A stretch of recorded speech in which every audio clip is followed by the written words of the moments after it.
আসসালামু আলাইকুম। বিসমিল্লাহ কোয়েল হাচারি থেকে আমি তানভীর। তো কোয়েল পাখিও একটা সিজনাল ব্যবসা, এটাও সবার মাথায় রাখা লাগবে বা এটা মাথায় নিয়েও বিজনেস করা লাগবে। তো আসলে আমরা কখন কোয়েল পাখি উঠাবো বা কখন কোয়েল পাখি বাজারটা ভালো পাবো, এইটা বোঝার একটা ক্যাপাসিটি, একটা ক্যাপাবিলিটি দরকার। কারণ কি, ব্যবসার ক্ষেত্রে আমরা যখন চাহিদা কম তখন যদি অনেক বেশি পরিমাণে পাখি উঠাই, তাহলে কিন্তু আসলে আমাদের ব্যবসায় ভালো একটা আমরা লাভ করতে পারবো না বা পরিচালনাটাও সুন্দর হবে না। তো পরিচালনাটা ব্যবসার জন্য একটা খুব গুরুত্বপূর্ণ একটা বিষয়। এজন্য কোয়েল পাখি আমরা কখন উঠাইলে ভালো হবে, কখন কম উঠালে ভালো হবে, সেটা আজকে এই ভিডিওতে আমরা জানব। তো আসলে আমি খুব কোয়েল পাখি নিয়ে কাজ করতেছি হয়তো এই বেশি দিন না, বছর 1.5 বছর বা 2 বছরের মতো। তো এই 2 বছরে কোয়েল পাখি নিয়ে কাজ করে আমার যতটা অভিজ্ঞতা হয়েছে আর কি, সেই অনুযায়ী আমি বলতে পারি কোয়েল পাখিও একটা সিজনাল ব্যবসা বলা যায়। কারণ কি, এর যদি আপনি ডিমের জন্য কোয়েল পাখি করেন, তো ডিমের চাহিদা যতটা আপনার ভালো আছে তার মানে আপনার ব্যবসা ততটা ভালো হবে, লাভ হবে। তো বিশেষ করে কোয়েল পাখির জন্য শীতকালটাই আমরা বেশি ধরি। কারণ কি, শীতকালে কোয়েল পাখির ডিমের চাহিদা বেশি থাকে। চাহিদা বেশি থাকার কারণে ডিম বাজারে প্রচুর পরিমাণে বিক্রি করা যায়। সেই ক্ষেত্রে কোয়েল পাখির জন্য আমরা শীতকালে বিবেচনা করি। তো দেখেন, আমি এখন কিছুদিন হয়েছে পাখিগুলো উঠাইছি।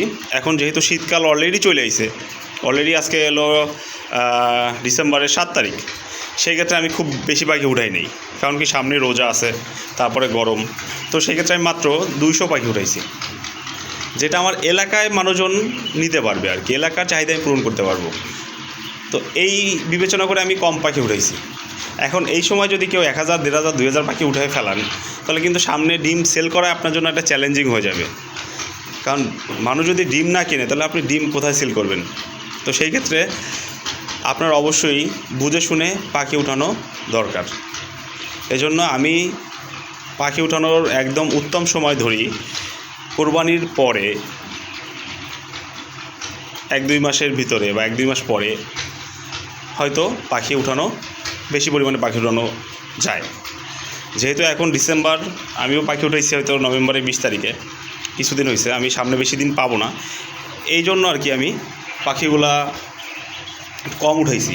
এবং এখানে 200 পাখির মতো আছে, আমার 2টা খাঁচায় 200 পাখির মতো আছে। আর এইটা উঠানোর কারণ হলো, আমি এইটা আমার যে এলাকা আছে, এই এলাকায় আমি এগুলো সেল করতে পারবো আশা করি। এই যে ডিমগুলো আসবে এলাকায় সেল করতে পারবো। আর আমার কিছু পরিচিত দোকান আছে, হয়তো ওখানে আমার যদি একদমই হয়ে যায় ওখানে পারবো আর কি। তার জন্য আপনাদের কাছে আমার যে বার্তাটা থাকবে, আপনারা অবশ্যই ডিমের সেল করার জায়গা নির্ধারণ করে তারপর পাখি উঠাবেন। আপনার এলাকায় কেমন ডিম সেল হয়, কেমন পরিমাণে ডিম লাগে, এটা আপনি নির্ধারণ করবেন। এটা আপনি আগে জানবেন, তারপরেই পাখি উঠানোর সিদ্ধান্ত নেবেন।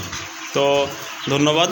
আমার এই ভিডিও থেকে যদি কেউ উপকৃত হয়ে থাকেন, তো আশা করি উপকৃত হবেন।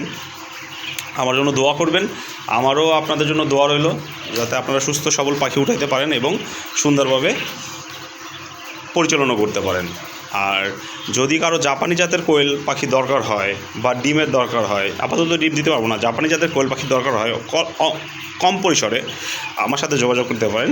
যোগাযোগের নাম্বার স্ক্রিনে দেওয়া থাকবে এবং আমার লোকেশন হলো খুলনা 0 পয়েন্ট। ধন্যবাদ।